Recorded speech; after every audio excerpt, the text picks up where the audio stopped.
Hi, Hello. great to see you again. Likewise, likewise. It was interesting to see the responses to our last conversation. That was interesting. Yeah, that's true. I don't know. I got many positive comments. Many Hmm. people liked what you had to share. I also watched your comments. I think it was more little bit more mixed. Hmm. How did you perceive it? Yeah, I think the same. And it's fascinating for me because a lot of the people I reach via the general YouTube audience, there's people who are actually kind of interested in the new direction I'm exploring, and then there's people who are just interested generally in spirituality and non-duality in particular. And a lot of them aren't really aware of my work, so a lot of them spend time explaining to me things which they could read straight from my books, and it's just like, you don't really know. You don't, I know what you're saying. I get it. I just think Mm, it's wrong. And so that's an interesting, and I want to always engage with people, but partly out of respect because people bother to send you a message. It feels like it'd be nice to acknowledge that. And then at a certain point, I have to back off and go, no, this is too much for comments. It's too yeah. much for the right vehicle. But I think you also I hear this often that people tell me I didn't get it. Yes, I didn't understand non-duality in the right yes, way, you know. So, yeah, and yeah, I yeah, think you hear this also a lot. yeah, yeah, I do. Yeah, Yeah, it's yeah. like if you criticize it, then it means that you didn't get it somehow. Well, there's a key idea in there which we kind of explored a little bit, which is that the non-duality is verified by an experience which is indisputable. Mm, So if you've had it, it's just indisputable. So therefore, you can't have had it because you're disputing it, rather than no, there are no experiences which are indisputable. None. yeah. Everything is open to interpretation, including and especially these, which is why there are so many interpretations Mm, of all of these spiritual, let's call them experiences. So, yeah. But I'm still not sure if we can even because every experience is very subjective. So how can we know, even if we describe an experience with the same words, that it is really the same experience, you know? well, Um, it feels like, I mean, the same way we can know anything, we have to work at it. And if you connect with people genuinely, and you do your best to share with the language we have available, then I think you do sooner or later get the sense of where it's the same and where it's different. mm, And and that's true of, I think of listening to a piece of music. It's like you are listening to the same piece of music, but the different people hear different things, they react in different ways. We're all individual. Every single experience is everything is the individual system in relationship with the whole. So you can't possibly be another system because you're that one, and you're in relationship with the whole. But that doesn't mean you're cut off from each other and can never connect. And we find commonality all the time, and we can find commonality with spiritual experiences just the same. But we have to be able to openly converse and reach across linguistic divisions and yeah, work at it. yeah, that's true. It confuses me that teachers often say depersonalization is something completely different from an awakening experience, and I don't think so. I think I think it's somehow the same experience, but you if it is more the depersonalization stuff, then you feel it in a negative way. Yes. And for other people, it's a positive experience. And Mhm. you know what I mean. I have problems explaining this. The first time I kind of came across this was with someone I'm very close with when I was writing. This is more than 12 years ago. I was writing a book called The Mystery Experience, in which I was outlining my much more positive approach to this. So I've always had this both and, not to, don't dismiss the individual, but still looking at these experiences and trying to see how we can explore them and what's the best way to understand them.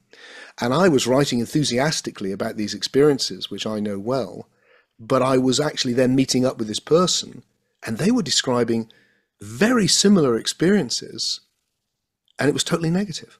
Hmm. And it was like, wow, how's this, how's this possible? And hence beginning to pay that attention and realizing, okay, it can slip into this very quickly. Yeah. There was a moment for me which changed the way I do things profoundly 20 years ago or more. I've only ever had it so far, I hope it never happens again, with one person who came to one of my retreats and had the most incredible experience. I mean, really was like he was lit up, and it was lovely, just full of love and just absolutely lit up. And went home in that state, but within 2 or 3 days was having a full breakdown. Mm. And I'd not had that before. And so I stopped and paid him a lot of attention and helped him, did my best to help him through it, and he's fine. Okay. But what that showed me, from that moment onwards, I always emphasized rooting the experience in the individual self. So that what I found was, if I did that, if I talked about it in that way, the depersonalization and those breakdown experiences don't happen, because you've set it up that, look, Tim's not going anywhere, Cece's not going anywhere, and that's necessary. In fact, it's only through the individual that you can touch these things. Suddenly you language it in that way, and then it doesn't happen because people don't. The system doesn't try to negate itself in order to stay in this place where it's having such a good time. Yeah, that's making much sense to me. Yeah. I had my breakdown after a 1 week retreat. Right. And it's so interesting in retrospect, because we had 2 satsangs every day, one in the morning, one in the evening, and all this talk about there is no self, and you have to see that there is no self, and you have to realize that there's no doer, and this repeating. And after 2 days or so, I had a panic attack in this satsang setting. I never had this before. And I sat there and was like, oh, wow. The first time I don't understand anymore what they mean by the self which has to die. Which self has to die? What do they mean? Yeah. And What do they mean, Cece? yeah. And it was so anxiety inducing for me, because Yeah. I couldn't understand it. And somehow I could distance myself from these thoughts for the last days on the retreat. But when I went home, these questions came back. Yeah. And I tried to really understand what kind of self had to die. And I couldn't understand it, because it could just mean that, also, that was my interpretation, that I thought, okay, then everything I connect to myself has to die. Also the feeling of I am, because that's also the self. So all of that has to die. And that was really not a positive experience, Yeah. so to say. Yeah. Good. Well, I'm sad that you had to go through that, or you went through that, but I'm delighted that you came out at the other end with extra big suitcases full of wisdom that you can share with other people. Yeah. And I'm glad that you are communicating all these things in other ways, and um, try to avoid that people have such negative Yeah, I experiences. mean, I absolutely want the opposite. I want people to Yeah. feel empowered and to really see how important their lives are. That's what I want. I want it's just the idea that you want to negate somebody. Why would you ever want to do that? Talking of which, you wanted to talk about death. Yes. I have many questions. And maybe today I have to read something to you, but who knows? I thought maybe we start with soul, Okay. because that's the foundation for an afterlife, I think, Yep. because Yep. you believe in the afterlife, and I think that's great. I also read many near-death accounts, and I'm very interested in it. And I read your book, Soul Story, Yep. but at one point it got really difficult for me to understand.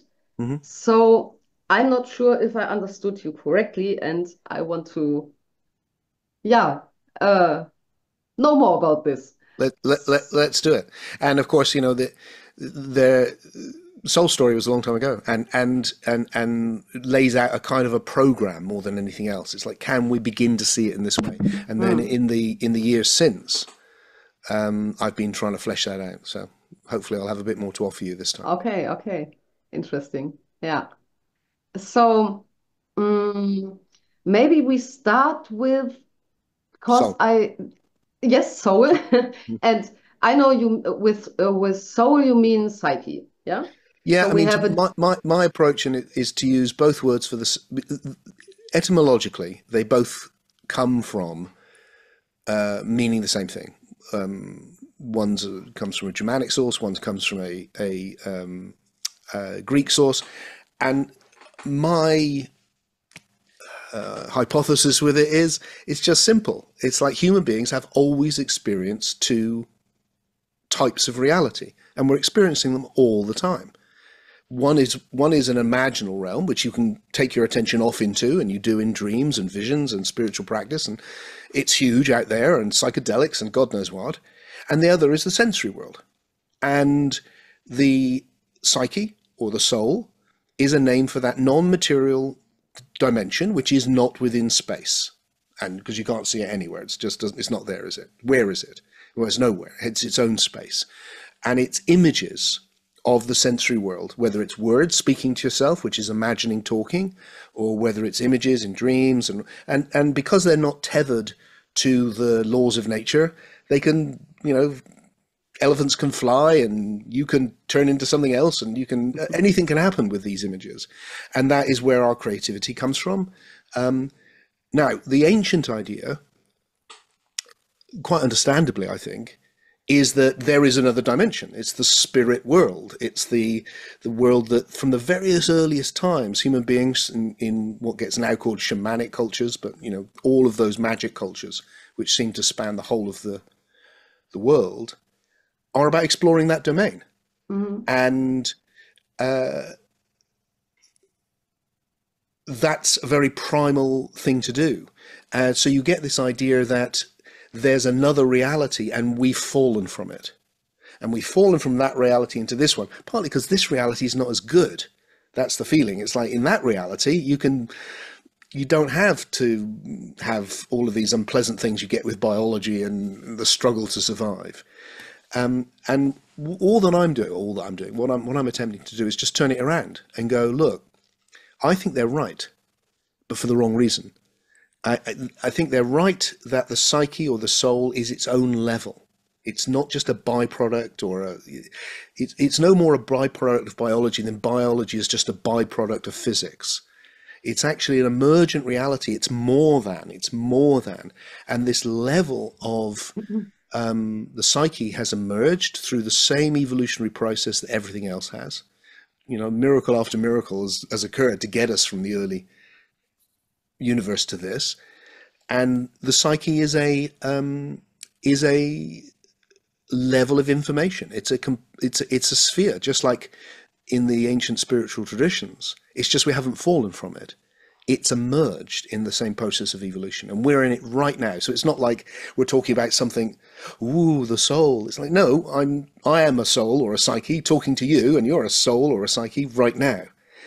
And then the question around death becomes very easy to define for me, because then the question is, okay, so I'm experiencing these two different dimensions, which are obviously linked, but they're different, quite different. If I look at my hand and then I imagine my hand, there's a difference, there. Mhm. So when the biological body ceases to function, clearly I won't be looking at my hand.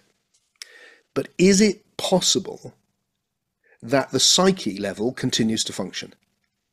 Mhm. So it's not about going off somewhere, or it's simply about going, does that dimension that you're experiencing already, does that part of the system carry on when this part of the system fails? That's the question.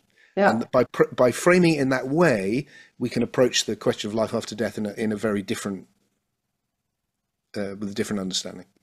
How do you see the brain in this process? There's this theory like the brain is kind of the receiver of, they say consciousness. I don't think you would say it like this, but there must be some link between psyche and brain and body. And so I don't know, people who have kind of how do you call it? When people forget everything when they get old? Dementia. Yeah. Dementia. Yeah. Yes. So this is something happening in the brain. Yeah. So how does the soul connection work? I think Yeah. you Yeah. know what I mean. How Yeah. do you explain this? It's a really deep question. So, firstly, it seems very clear that it functions right now. It's functioning as one system, and it's not, it's not two separate things. It's functioning like that. What that means when it separates, and that's a different question. So, for me, I would suggest that every system in the universe, from the simplest, most early form right up into you and I here, is discerning and responding to its environment.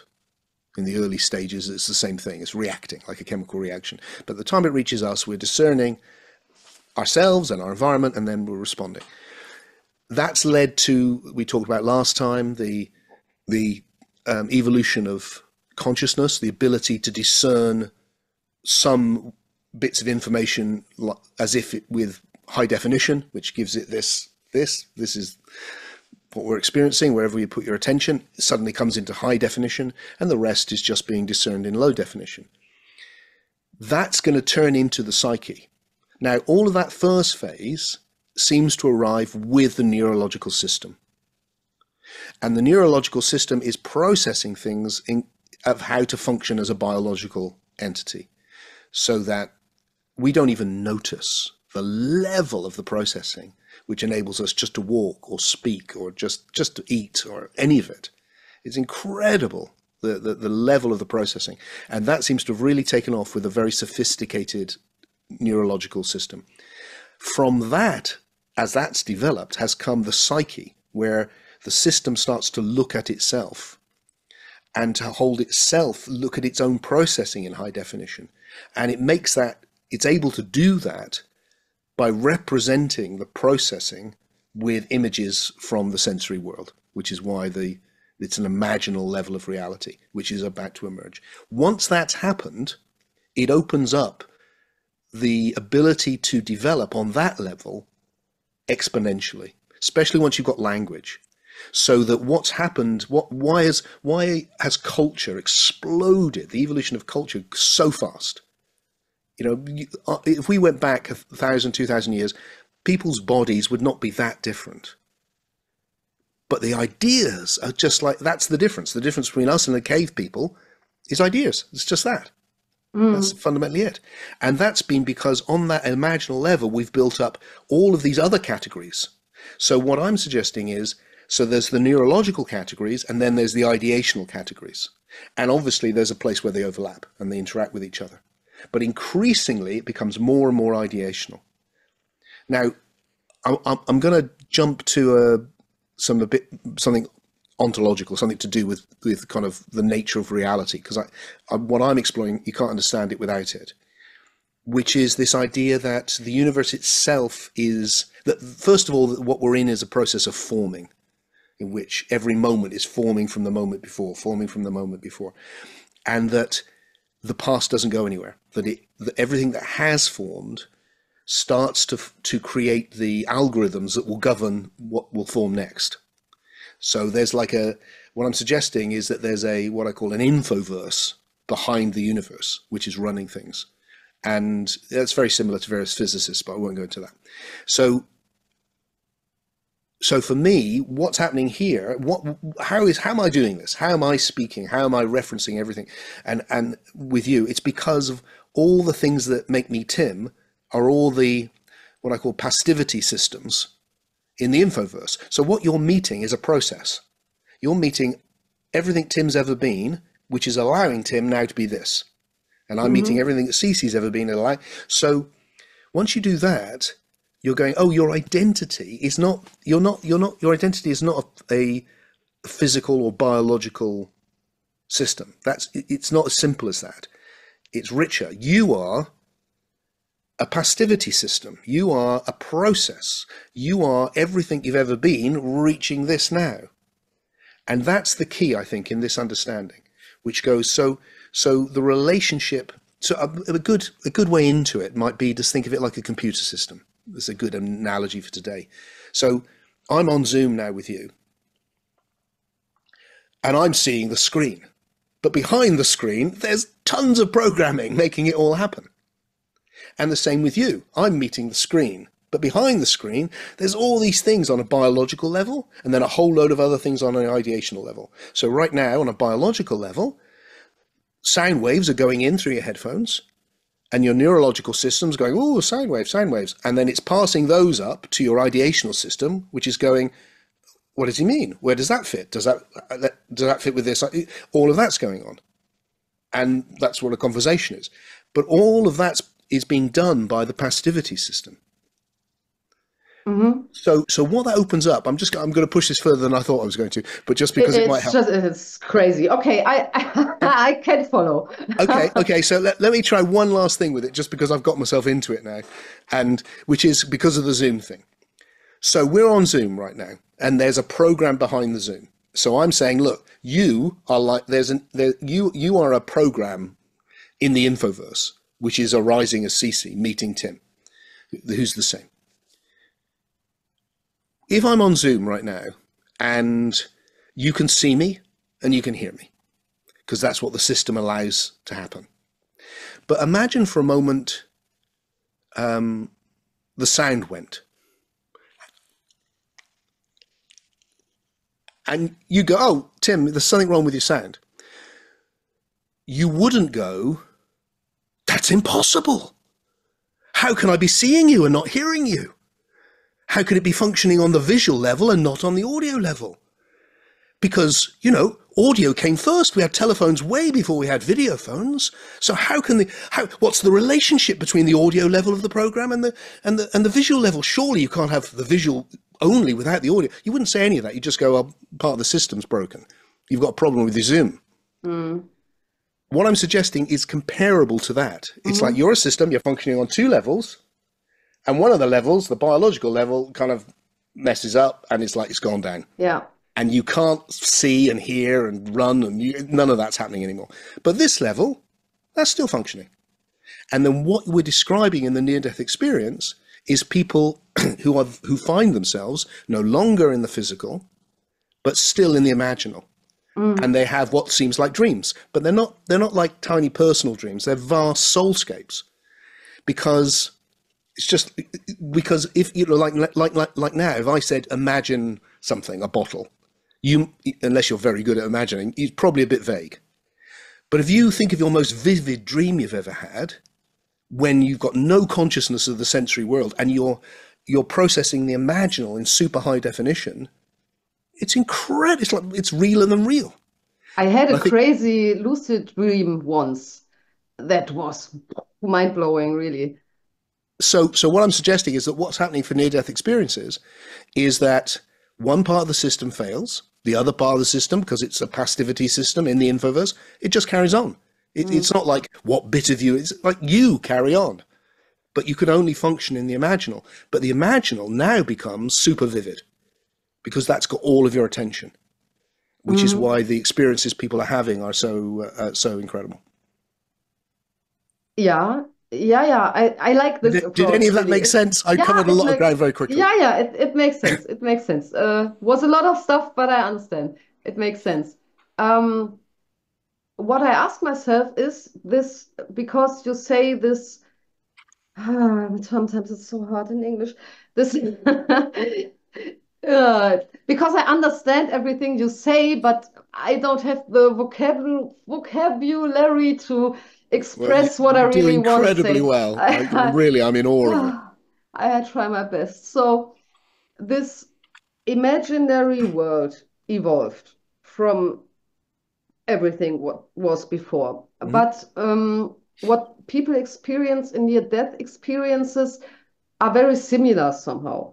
Yeah, So it doesn't seem like some random dream. it's not.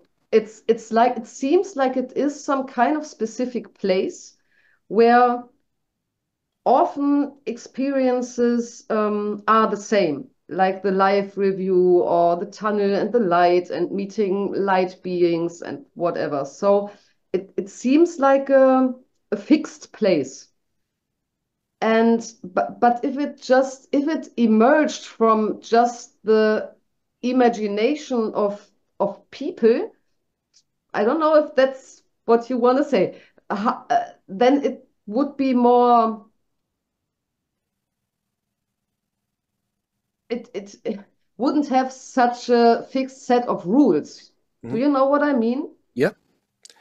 So what my hunch, and let's be absolutely clear, CC, I don't know what happens when you die. I mean, how the hell would I?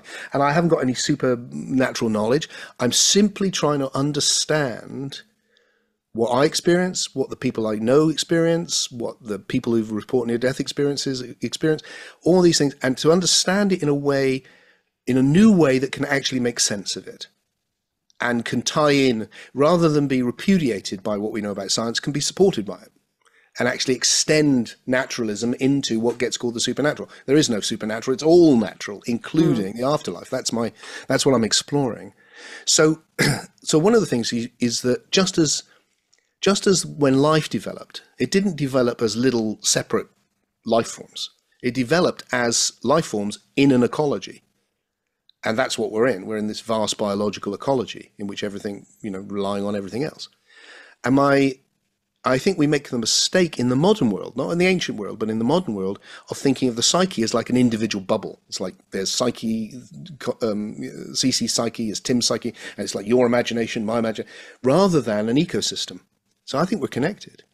I think we exist in a psycho ecosystem just as much as we do a bio ecosystem. And that what shamanism does, for instance, we talked about that earlier, and a lot of spiritual practices, is it allows you to reach out beyond your own limited environment. Think of the senses. When the senses started, you didn't have eyes that could look at Alpha Centauri. You had senses that knew that you were touching something right up close. But from that developed eyes that you can see billions of light years away.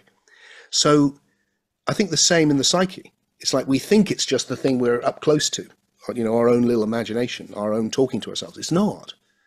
It's a vast interrelated web of psyche or soul. It's a soul dimension. And so when But we... somehow it's still separate because I cannot read your mind, Ah, no, but it's not though, is it? Because you can't see... if we both look at a tree, you can't see how I'm looking at the tree. You can only see how you look at the tree. Yeah. But we can share the tree. We can also share an idea. We're doing it now. Mm-hmm. I share an idea, so have a look at that idea, and you have a look at it, and then it's like, no, not that one, slightly different, that one. Oh yeah, okay, got it. It's like we're doing it all the time. Now, what happens, I think, when we when we explore, you can do it now in these shamanic states, but particularly when we die, is like there's no biological passivity anymore. There's not all of the habits of the body which are keeping you rooted here. So suddenly it's like the imagination just, boom, you're off. And I think there's probably the closest of the older traditions is the Tibetan idea of the bardos. That there's lots of these kind of like you would see imaginal states, but I don't mean they're unreal. They're completely real. They're just real on an imaginal level. Mm-hmm. And so you find, just like now, why am I talking to you and not to somebody else? Well, because there's something about our souls which resonate enough that we've made this happen. So we're in connection. And that seems to be the rule that happens with psyche, as it does with most things. And so what's happening after death is something similar. So the idea of the different bardos is people are connected with each other and so find themselves in similar states. And also, just like there are certain, I would say, the passivity or the habits of the universe, which means it functions in certain ways, like, heavy things fall. just in the same way on the psyche. It's the same. So it is set up this pattern which people tend to experience, but each one is different, and if you go back in time, which is fascinating, you can almost see it evolving, because if you go back to the Vikings, what they're describing is a version of an idealized version of their lives, the drinking halls of Valhalla. If you go to the ancient Egyptians, they've got their thing. Once Christianity arrives, suddenly it will develop into choirs of angels and all the rest of it. Now it's kind of a multicultural, gardens and like us. And that's because the soulscapes themselves are evolving. So do you think near-death experiences, we cannot, we don't know, but I don't know, 5,000 years ago were different than today? Yes. I think everything is evolving, including the after-death experience. Okay, I understand. And I think immortality itself evolved at a certain place. I don't know exactly when. I can, why? What would be the purpose of this? Of immortality? Yes. Yes, I think that's a great question. Yeah, I suspect it's exactly the same thing that's driven the whole evolutionary process. So, well, one of the ways of thinking about it is biological evolution has been driven by some form of natural selection, which it works because of death. Death clears away the old, there's constantly throwing up the new, and so you can move pretty quickly to develop better forms that can do whatever they're going to do better. So natural selection, life and death, basically, which is what that is, life, death, and creativity, is a fantastic way to evolve species. Really good. It's a totally terrible way to evolve individuals, because individuals keep going. They don't, no, individuals don't survive. They're terrible for individuals. Really good for species. Really good for species. Yeah. I think that's a phase. And I think what started to happen was that the process of individualization, which has been going on since the beginning. I mean, I think we said last time, you look at a hydrogen atom, it's not very much different to any other one. But look at even a dog, and you'll see they're individuals, aren't they? Yeah. By the time you get human beings, it's like they're really individual. So we've been individuating, all the cells may be similar, but look at the different forms they've taken in plants and everything. And I think it becomes more and more important. There is the move towards the survival of the individual. And I think the evolutionary process works out how to do things. No one's sitting there working it out, but working it out like an AI works things out. Try that, try that, try that. And it has developed to enable the psyche, the individual, to continue to evolve beyond the temporary body, so that the process of evolution moves to a new level. We've been evolving for 14 billion years, but natural selection is only a tiny little bit of those 14 billion years with biology. But it's the same process. So then natural selection has moved on. And now you've got soul evolution, which has come from it. I really like this idea. I really like it.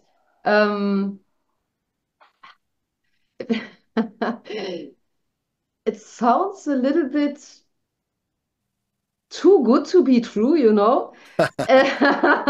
It's like nature isn't this nice, on this level, what we see on this level. So it's hard to imagine that evolution would be so nice to give us this immortality space. And I think we've created it ourselves in some way.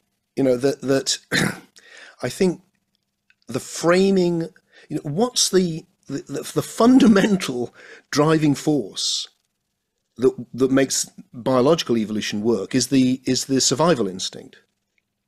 So what happens to the survival instinct? If you imagine it now, if you imagine the whole universe as a vast, complex infoverse where it's learned how to be hydrogen, it's learned how to be H2O, it's learned how to be everything until now. and it's working out things and it's reacting and it's all, then that instinct to survive is what is going to lead to, oh, the imaginal's arisen of it, not because of that, it's arisen, but now it's arisen, it's able to survive. And I suspect that's an evolutionary thing. So I find it fascinating. If you go back to, say, the Greeks or the ancient, in Judaism, well, the Greeks are a good example. It's a land of shades. What they describe, and I suspect it's because people are coming back and describing it, like happens now, less so, but it feels like it's kind of hardly there. It's not like today. It was like, wow, it was amazing. It's like it's hardly there. It's a land of shades. It's kind of the beginning. It's beginning, but it's not firmed up, and then it will evolve. It will evolve, and I'm not saying I don't think we should fall into the assumption that everyone has a great time. I think it's possible, like in the imaginal generally, it's not. Who knows what can also happen. The key thing that I want to just suggest really is that it seems plausible to me that we can understand those experiences, which we've got hundreds of thousands of near-death experiences now. If it was on anything else, it would be totally accepted and we'd be trying to work out what it is. But because it's this, and it doesn't fit with the reductionist model that evolution stops at biology, it seems impossible. It's like, well, it can't be true. It's impossible. Forget it. There will be an explanation. We just don't know what it is. It's impossible. Rather than, maybe our philosophy's wrong. And if we see it in this other way, suddenly it's not impossible. It's perfectly plausible. And what it does is it brings back all that meaning that we lost with the reductionist view. Yeah. Yeah. And you said it's too good to be true, and I know exactly what you mean. and maybe it is, but I mean, I'm I don't know. And the thing which is always sad, I think, is if I'm wrong and there's nothing, I'll never know. And I think there's something, just the idea that you could have this life which is just so full on in every way, so beautiful, so horrible, so everything. And then no debrief at all, just nothing. There's no chance to go, wow, what was that about? Just like, it's just a mad thing that happens and then it's finished. And there's something about that just feels like that. This doesn't ring true to me.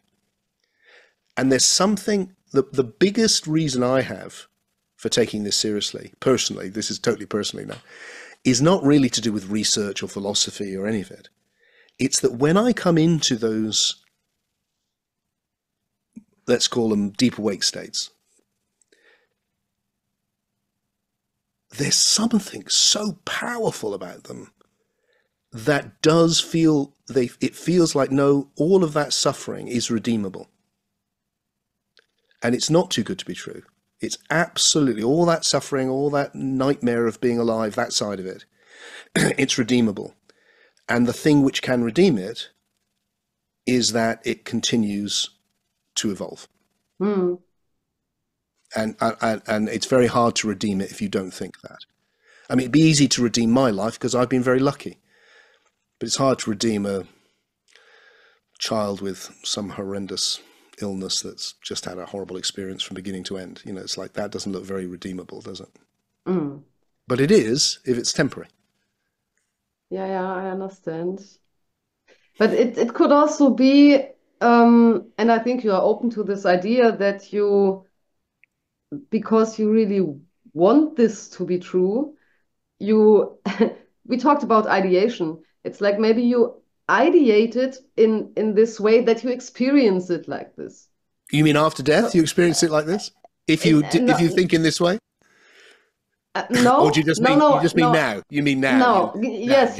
I mean now that you now have this feeling of death is not the end, because you really want it to be like this. Yes, I mean, for me, it's more like, yeah, I mean, it's an interesting, you're not saying this, but a thing I hear a lot from people is, I hear people going, oh, well, you know, for me, I don't mind dying. It's okay, you know. And I always feel as if somehow, if you're exploring this, that somehow you're like so desperate to stay alive and be Tim. And it's like, oh, relax. It's okay not to exist. And I feel like it's not like that at all, because I've had a lucky life. It's actually much more to do with the suffering of others for me. It's much more to do with the meaninglessness of existence. And I don't want that to be true, but that's not it either. It's that what's marked out my journey has been these many, many, many profound moments where I feel at my most awake, let's say, or alive, or whatever that is. And when that happens, it's hard to know. You know, you can interpret it in many ways. But there's a very strong sense that, this is going to sound so vague, that it's okay. It's okay. It's like, it's all right. And it's so strong and it feels so real. It's the most real thing I ever experienced. So for me personally, I just can't dismiss that. So it's like, what else am I going to take seriously if I don't take that seriously? It's like going, yeah, I'm overwhelmed by love for my wife, but I'm not taking it too seriously. It's like, what? You know, of course I take it seriously. Well, it could be just chemicals and blah. Yeah, it could be just chemicals. And I don't think so, though. I think actually I love my wife and it's amazing. And we experience these things together. And so the same, it's like when I come into this greater communion, when I touch God, that's the old word. When I touch this thing which is greater than me, it just feels like, no, this is all redeemable. This is going somewhere good. And so then my job as a philosopher has been to step back and go, well, how can that be true? Not to put my head in the sand and just go, just believe it, but to go, hang on, how could that be plausibly true? And the philosophy I'm articulating is an attempt to explain how that could be plausibly true. Yeah. And it makes sense to me. I can understand it, and I really like it. I would like to believe this. I like it because I'm also one of the persons. I don't want to die. You know, for me it's not like, oh, okay, then I'm dead. It doesn't matter. It feels more like, why am I here experiencing all this stuff and then it just ends? Doesn't feel good to me. So I really like your approach and I can understand it, and it makes total sense in all this system you have. Yeah. I think the thing which I like about it, you know, I'm so pleased to hear that it at least makes sense. For me. For you, yeah. But because that's my aim, is, you know, to try and get better and better at expressing it. Because what I'm actually suggesting, just in terms of like people understanding it, so they can go, what do I think about it? You know, if I can explain it well, then people can look at it and go, yes, I'm intrigued by that, or no, that doesn't work for me. And what I always want to get across is that essentially what I'm explaining, although it can sound complex, is incredibly simple.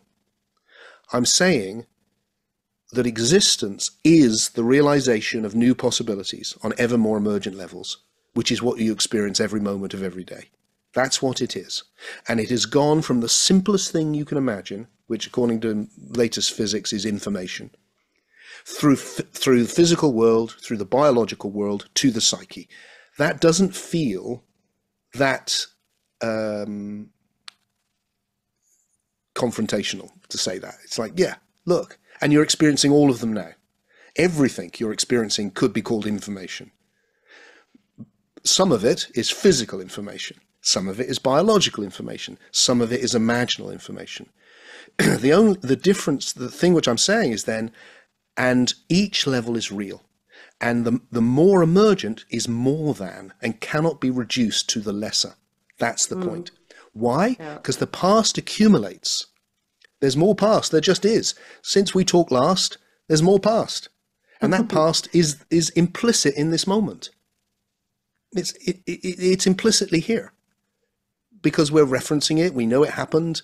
Everything that formed, we may have different, you may remember it differently. You will. But the thing we're remembering has happened. which is why one of us could be right, one of us could be wrong. We could play it back and go, oh no, you were right, I did say that, or whatever it was, because it's formed. Everything that comes into form, this moment is forming, now it's formed. This moment is forming, now it's formed. And that forming process is a autodidactic or self-teaching universe doing more and more and more. And we can understand that now. Our ancestors couldn't. But we've got things like AI and things like that, which is a great analogy. It's not an AI. It's not a computer. It really, really isn't. But it's the latest thing we've got. It's the latest analogy we can go, oh, look, you can just set it off and it will learn. You can just go learn a language and it will. Teach yourself chess. Oh, you have. And it's like we know that now. Well, that's what the whole universe has done. And so it's gone, yeah, let's find a way to not just get stuck with biology. Oh, I mean, it's easy for you because you are talking to a person who wants to believe in an afterlife. So if I would be more on the materialist side, or then the conversation would be different, I think. Yes. Did you talk to hardcore materialists about this? I have, not as much as I would like to. And because I've been, for the last, well, quite some years, I've been really just going, I need to get this fleshed out now. And so I'm really hoping when my pod book, I'm going to give away hours and hours of me exploring this as clearly as I possibly can. And I'm hoping then when that's out, that's my calling card to go, come and talk about this. I mean, anyone who's in a fixed mindset, it's just difficult. Whether they're a scientist or a non-dualist or a Scientologist or whatever they are, if they're in one, they can see it in one way, it's very hard to engage. Yeah. If you're with someone who has an open system, who does see it in one way, but who's also going, but I'm up for being wrong, I'm open for learning, and then you can have a creative discussion. And my hope is, I mean, it's like when I hear atheists.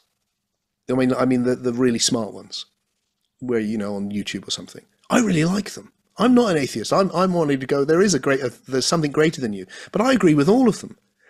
Because the thing they're attacking is the mythological idea that there's a being at the beginning that, it's like, yeah, I think you're right. I think that's nonsense. I don't think that works. And what they're saying, it's like, so I want to come in and go, yeah, but how about seeing it in a different way? What if it's not at the beginning? What if it's what's emerging? And it will be very interesting to me to know what they make of that, whether they go, oh, yeah, I never thought of that, or whether it's like, no, not going there. And part of it, I think, is to do with experience, because if you ideate strongly in one way, you cut yourself off from certain experiences. So it's quite, and if you're not having the experience of being with somebody dying and feeling like, oh my God, something really amazing is happening, which I've had numbers of times, or I feel like this is the most real thing I've ever experienced, and I feel like I'm in communion with a greater being than myself. If you've never experienced that, it will sound like mumbo jumbo. I completely understand why that will sound to that person like somebody saying, I don't know, something which I might see as mumbo jumbo. Oh, I'm receiving messages from the planet Zorg that's telling me to eat toothpaste. It's like, oh. It'll sound like that. Yeah. So I don't know. I always imagined, I don't know why. For me, it felt like if there's an afterlife, maybe it's possible that all the gods we believe in, they somehow live there.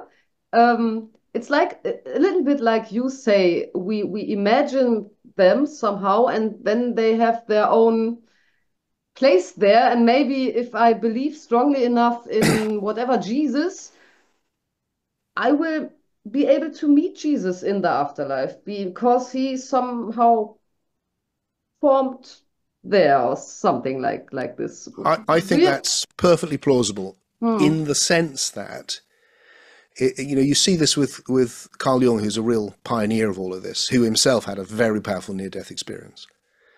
Really interesting one. But you see it, his idea that, well, first of all, he called it the collective psyche. Usually in English, people talk about the collective unconscious, but he did say that, but he also called it the collective psyche. Well, that's the same as what I'm saying.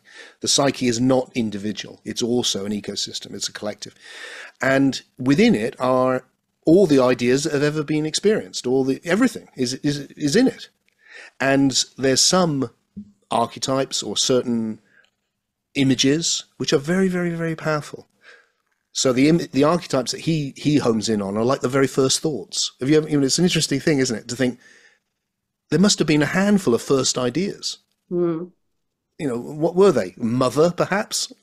Father? So if you've got mother and father, then if you're looking at the earth, you're going to go, it's like a mother. And the sky, you might go, it's like a father, because that's all you've got to think with. You've only got 5 or 6 ideas.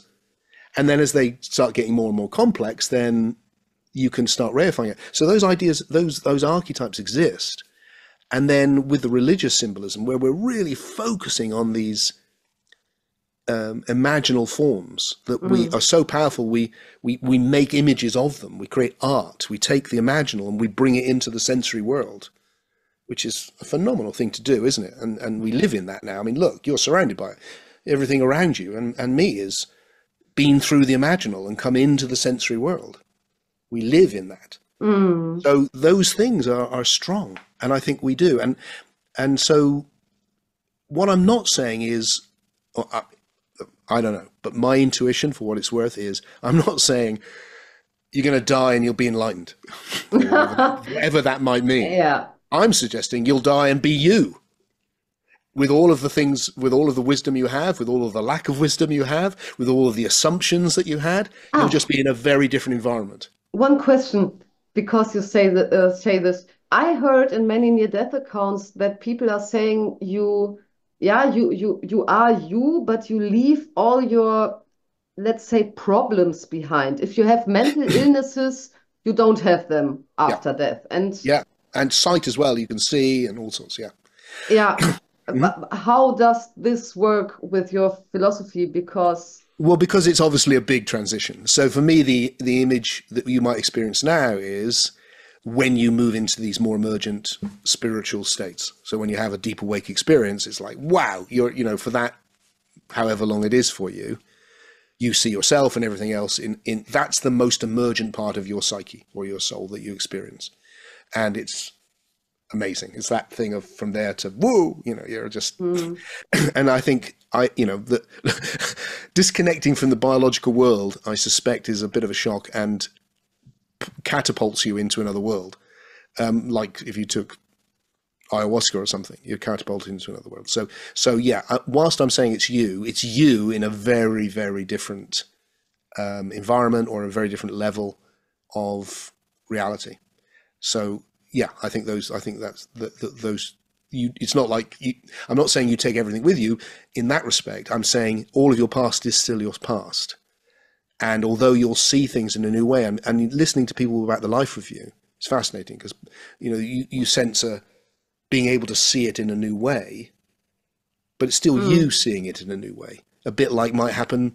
We have a conversation, and I see my life in a new way, but obviously that's a very big jump. With the death experience. and then there's the light, which is probably the most important one of all. Yeah, but maybe the life review is changing you. Yeah, I think so. Because you're coming into that, that thing. If you come into the presence of a very kind person, it feels different, doesn't it? Mm-hmm. And I feel it with you, really. Oh, thank you. That's lovely. Yeah. And because we influence each other, we're connected. We're not all separate little bubbles. We're all really connected. And so that's the thing. When I talk about, I love the old terms of the Sufis: the friend, the guest, the beloved. That thing which is greater. When you touch it, it's really it's very kind. There's a lot of love, and you become different in its presence. It brings out the best in you, and that I think is a big part of the experience. And my guess is that if you're able to, then you get to commune very deeply in it for a bit. Mm. Yeah, we that's the thing about God. Maybe we have to talk a third time, and then we talk about God and all this stuff and reincarnation. I have a lot of questions about this, but I don't want to make this too long. So Yep. if you like, I would take these things and talk about it separately. Go on then, And CC. We'll do it. We'll um, do it because it's such a delight talking to you. We'll do it. that's great. That's great. I'm happy that you like talking to me. Um, Yeah, I think that's another topic, and we really can talk about this 1 or 2 hours. Um, it's so interesting. I really and your I think your approach is really new. Yeah. Um, and for me, and I'm a very skeptical person, so for me, it's the uh, your philosophy makes makes sense for me as a really skeptical person. But I'm open to it and I want it to be true. So I don't know if were talking to my husband, who is more skeptical than me. I don't know how this would go. See, I love people who are skeptical. Maybe you should talk to my husband once. Yeah. Yeah. Maybe we should. Maybe have both of you next time. Yeah, Why not? yeah, See, because I respect it, because what I do all day is look at my ideas skeptically. That's what I that's do. so cool. That's so cool, really. And Yeah. then if I can push them as hard as I can push them, and they're still standing at the end, then provisionally I take them seriously. Mm, And that feels like a good way to go. So when I see, I'd much prefer to speak to someone who's genuinely, not cynical, but mm, skeptical. mm, I think that's a great thing. You know, the great danger is you fall into cynicism or naivety. mm.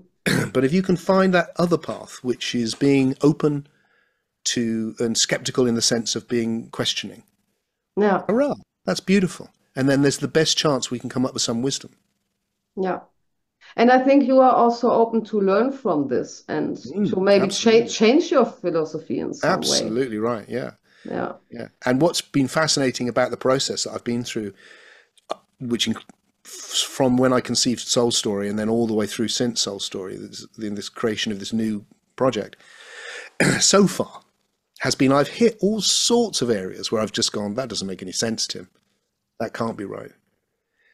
And then I've worked at it. And then I've seen something I'd missed before and it's worked better.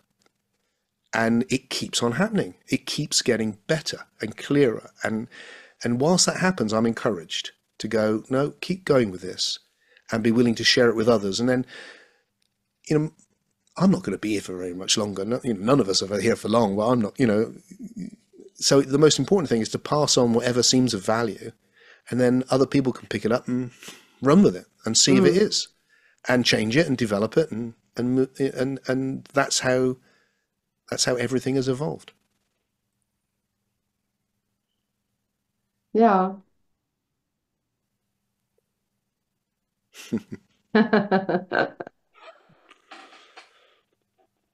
I'm just thinking if I want to ask you 1 or 2 more questions about solar afterlife, but I don't think so right now. I think it's yeah, the you answered my main questions. And yeah, yeah, I'm still liking your approach very much. All And right, so God and reincarnation to come. next time, yes. All right, cool. It is so great talking to you. I really enjoy it. Ah, I'm so pleased. Me too. Thank you so much. All right, I'll see you soon. Yeah, see you soon. Bye.